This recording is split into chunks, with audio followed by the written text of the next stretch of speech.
Welcome to Tiny Show and Tell Us, the bonus series where you write in with your favorite science news or factoid, we read your email aloud, and then dive deeper. I'm Sam Jones, and I'm here with my co-host, Deboki Chakravarti. Hi, Sam. Hi.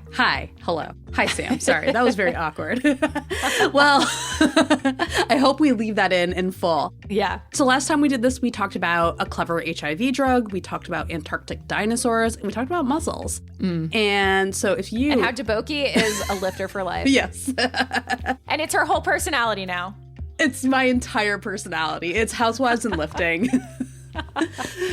So a reminder for all of you listeners that if you have a story you'd like to share, or if you want to uncover another secret hobby of ours, all you have to do is write an email to us. So you can email us at tinymatters@acs.org, or you can fill out the form linked in the episode description. So, All right. Sam, I'm going to start today. Yay. I have a letter from listener Ruth, who wrote, "I'd like to ask another question on the breathing deep dive. If you never fully empty your lungs, does anyone know what the oldest air you might have in your lungs is? Are there still nitrogen molecules there from your first breaths?" I love these kinds of questions. I just want to say, like, these kinds of questions are so fun because when you first hear the question, you think, no way. Actually, though, wait, do we know? Yay. Yeah. So to catch everyone up, in case you don't know, basically when we breathe, when we exhale and we empty out our lungs, we actually don't fully empty them. There's still a little bit of air left behind that's called residual air or residual volume. And this is super, super important because that residual air keeps the little air sacs or the alveoli where like oxygen and carbon dioxide exchange happens. It keeps those air sacs open. And so without residual volume, our lungs would collapse, the tissues in our airways would get stuck together, so that would all be terrible. It also makes it easier for oxygen to get in and carbon dioxide to get out. And I think that's like a really important aspect of what I think is the answer to Ruth's question, because I don't know the exact answer. And I love these questions, but I'm also so bad at answering them because they're so speculative. Yeah. My best guess is that if you're healthy, the oldest air in your lungs is not going to be that old. Because basically what happens in a healthy lung is the residual volume air, it's going to still be used while it's like there, because while you're between breaths, it's going to be used for gas exchange. And so then when you draw in your next breath, that fresh air is going to bring oxygen to the lungs and make up for that oxygen depleted residual air. And my assumption, and if there's someone out there who knows that I'm wrong or wants to challenge me, I'm totally open. Yeah. My assumption is that as you're breathing out, like in your next breath, that exhale is going to get rid of that depleted air because it's like not as oxygen rich. Oh. So like, what does that mean for like the nitrogen molecules in there? I'm not sure. But my feeling is that it would be very, very, very dilute at best. Oh my gosh, so interesting. And so when you look this up, like I specifically looked up like nitrogen, what you will find are like interesting articles about whether or not you have nitrogen molecules from like Jesus. And probably you do. I think Science Friday did an episode about this with Sam Keen, who we've had on our podcast before, talking about his book, Dinner with King Tut. But I think he's done like more writing about this. But like there is a chance that you're breathing in nitrogen molecules that you've already breathed in before, I'm guessing. Like I feel like in that sense. But that's the other thing. If you re-breathe in air, is that new air or is that old air? Like, is that fresh new air? I mean, I guess you can just say like it's the air that's been in your body for a while. Like that's what makes it old air. Interesting. Yeah. But Sam, I've got like, even though I don't have a clear answer, I have like a turn in this research that I'm really excited to tell you about. I want to hear it. Okay, cool. So I'm going to start with the part that I think is cool and like neat. And then I'm going to get to the part that I think is like, we're in full Sam mode. So. Okay. The first thing that I thought was really interesting about residual volume is that doctors use it to help diagnose diseases based on like whether or not your RV, the residual volume is too high or too low.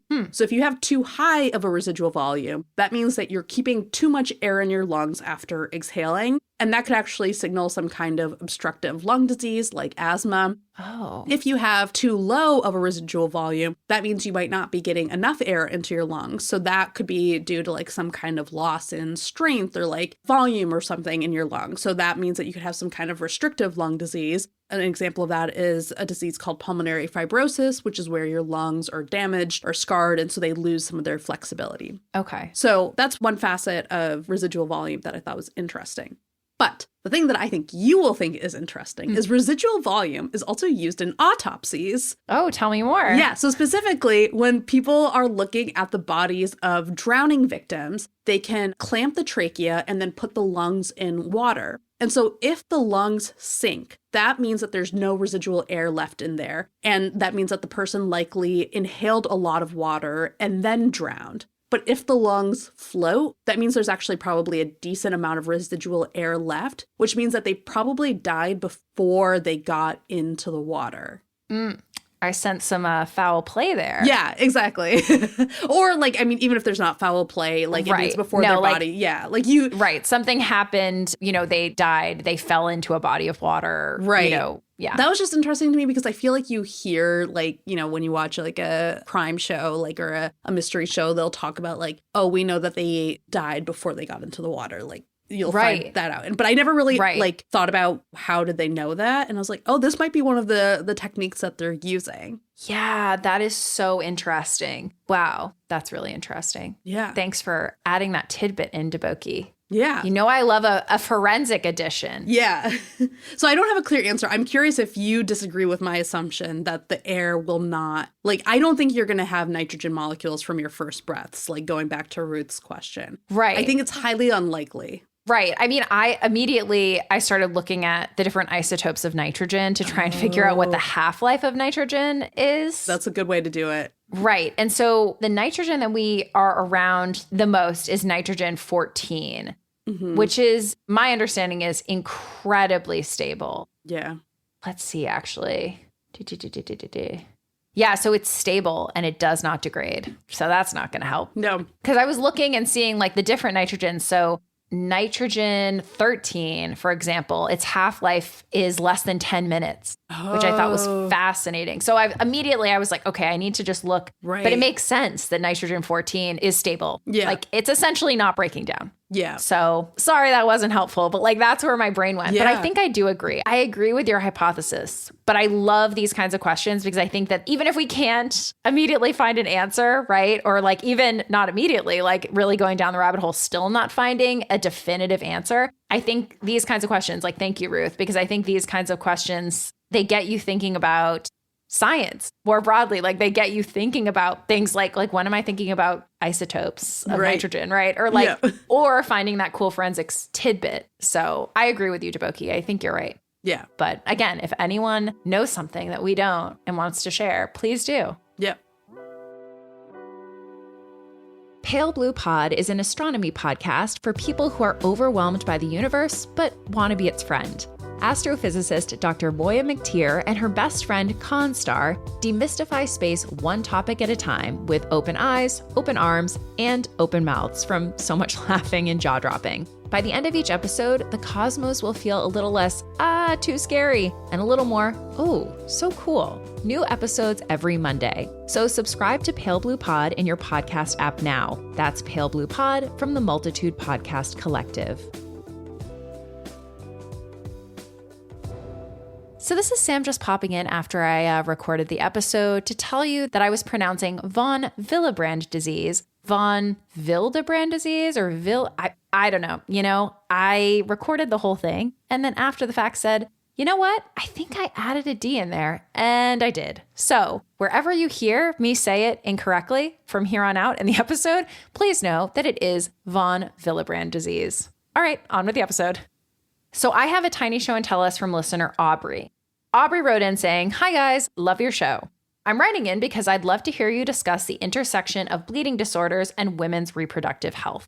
I'm a woman with diagnosed von Willebrand's disease, so that's spelled von, V-O-N. Willebrand is W-I-L-L-E-B-R-A-N-D, disease. A lesser known and relatively recently identified kind of hemophilia that's now believed to be the single most common bleeding disorder. It even affects dogs! Exclamation point.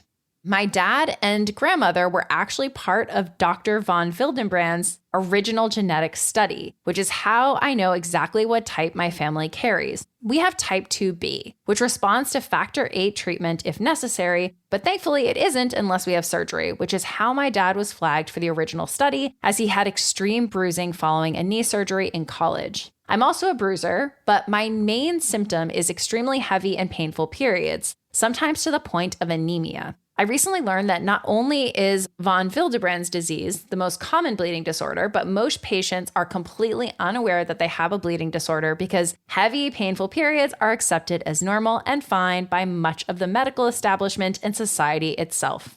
So true, Aubrey. Okay, von Willebrand's disease, so I'm going to see VWD, itself is still widely unheard of. I've spoken to exactly one doctor in my life who recognized it. Not surprising for a condition that largely affects women in a way that is deemed normal. Thanks so much for your reporting. You are welcome. And yes. Yeah. Okay, first, I just want to talk a little bit about this disease.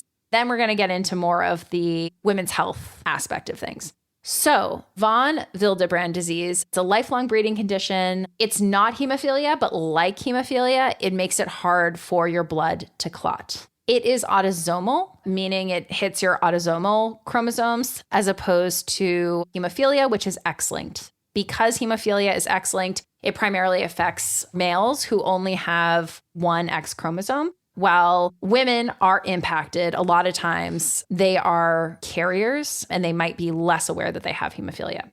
So people with VWD have low levels of the von Willebrand factor. So this is a protein that helps blood clot, or what they have doesn't work well. So the main cause of VWD is a mutation in the gene for the von Willebrand factor. So without it, platelets can't stick together or attach to blood vessels well. And that's what interferes with clotting. I guess there's another protein called factor VIII. Actually, factor VIII was what Aubrey mentioned in her Tiny Show and Tell Us. And that is involved in clotting. And some people with VWD have low levels of factor VIII. Okay, so most people with this condition, they're born with it because the gene is passed down from one or both parents. And even, I was looking at the Mayo Clinic site on this, and they do say that, warning signs like heavy menstrual bleeding or bleeding for a long time after dental work are indicators, but they might not show up for years, which I also thought was really interesting. Yeah. I mean, of course, the menstrual bleeding, right? Like you don't get that until you're older, but like the dental work even. So I thought that was kind of fascinating. So it seems like overall people are potentially, depending on the severity, right? People are less aware that they would have von Willebrand's. So let's talk about the guy who this disease is named after. His name was Erik Adolf von Willebrand. He was a Finnish doctor who was born in 1870 in Finland. And he was a really talented scientist. Before I talk about what he did, let me just also say that he was a supporter of eugenics. So that's not good, but he did discover this disease. Or was the first to describe it. So the case that really set off his work began in 1924. It involved a 5-year-old girl. So this girl was sibling number 9 of 11 siblings, but she had 3 siblings who had died bleeding to death, which is horrific. She had a history of heavy bleeds from different injuries. And ultimately, what you found, Deboki, was that she actually ended up dying when she was 14 due to heavy bleeding from menstruation. This was like the 4th time that she had gotten her period. Just horrible, horrible stuff. Yep. So in 1926, 2 years after starting this work with this then a 5-year-old girl, von Willebrand published a case in Swedish titled Hereditary Pseudohemophilia. So hereditary, meaning there was clearly some sort of familial trait, right? But he was seeing that it was different from classic hemophilia. Because maybe you will remember this from our hemophilia episode, but hemophilia usually involves bleeding into the joints. And this is not something he was seeing with this family. In hemophilia, side note, this is a really big issue because it leads to like early arthritis and some other issues. And it's just, it's rough. But that's not what he was seeing here. So that's why the pseudo hemophilia. He also saw that it was mostly affecting women, which again was different from classic hemophilia. Classic hemophilia, we now know it's X-linked, and so it's going to impact males more because they only have one X chromosome. And so you don't have like another X chromosome that's kind of stepping in and helping to decrease the symptoms. Right. And so von Willebrand was looking through the literature, found 19 other cases like this girl's. And then looking through the family of this girl, he saw that 16 of the 35 women were bleeders versus 7 of the 31 men. So again, he was seeing it was more severe in women. So although von Willebrand was the first to describe the disorder in 1926, the protein, the von Willebrand protein, or rather the von Willebrand factor responsible, wasn't purified until the 70s. And so he was onto something by knowing it wasn't your typical hemophilia, but no one really knew until we were able to do a lot more technologically. And so then I want to get back to something that Aubrey mentioned, which is that one of the challenges in treating VWD is that it's kind of just like expected that, you know, some women get really heavy periods and heavy bleeding during delivery. And so that is highly unfortunate. Yeah, it's really annoying. It's really annoying. That we just kind of assume this is the default. Right. And like, it's really annoying, but also like could be very dangerous depending. Right. So essentially with someone who has VWD, let's say they have their period, the amount of red blood cells, it goes really low, right? And then on top of it, you have the von Willebrand factor that's not working properly, right? Like you have this mutation, it's not working properly, you're not producing enough of it, your blood isn't clotting, and that actually contributes to more heavy bleeding. And so something that's really important for patients with VWD is that they are being treated to make sure they don't become super anemic. So making sure that their iron levels are maintained. One way that you found to manage heavy periods for people with VWD is using IUDs with progestin or estrogen-containing pills. And then also it made me think, I mean, just because it wasn't that long ago that I had a baby, and actually at the end I started hemorrhaging, totally unrelated to this. But I definitely was like, they had to very closely look at my blood for the next few days, like making sure I wasn't anemic, essentially. Right. And so one of the things that is really important with pregnant patients who have VWD is even if they don't hemorrhage like I did, is just to like really make sure they're not left anemic during and after childbirth. Yeah. You know, it's interesting because I'd come across von Willebrand's disease when I was doing research for the hemophilia episode, but I didn't like go down that rabbit hole and learn about it. And I actually had no idea that it's believed to be the single most common bleeding disorder now. Yeah. It's wild that more people don't know about it. And so I guess my point in mentioning that is, Aubrey, thank you for writing in about it. Yeah. And it's just so frustrating. Yeah. Aubrey is like living with this frustration, right? Like there are a lot of people who are living with this frustration, like living with the consequences of it. That like, and it's also crazy to me because heavy periods and painful periods are a symptom of so many conditions. Right. And it's just, they go so underdiagnosed because the assumption is just like, well, periods are supposed to suck. Yeah. Like they're just not supposed to be comfortable. And it's like, well, I don't know. Maybe they're not supposed to be like this. Right. No, totally. Like how uncomfortable is acceptable for a woman to be or like a person to be before you say, hey, maybe we should like put some funding toward this and look into it. Yeah. Or even just like do some tests. Yeah. And just look, figure something out. Like take it seriously when patients tell you that they're not feeling right. Yeah. Yeah.